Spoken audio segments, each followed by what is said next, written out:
Hi everyone, in front of me I've got Samsung Galaxy M53 and let me share with you how to reset the settings on this device.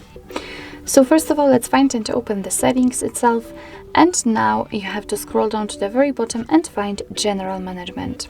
Now let's tap on Reset option, and as you can see on the very first position we've got the option we're looking for, so let's tap.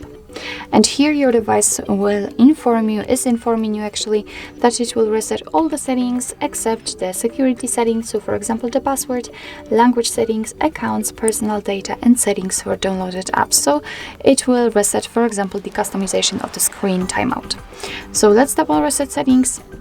Here we've got also the info that the settings which you've applied, which you've set, cannot be recovered.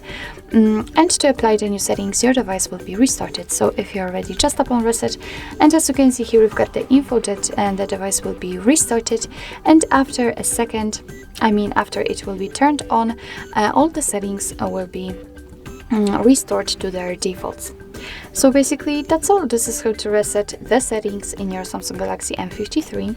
Thank you so much for watching. I hope that this video was helpful, and if it was, please hit the subscribe button and leave the thumbs up.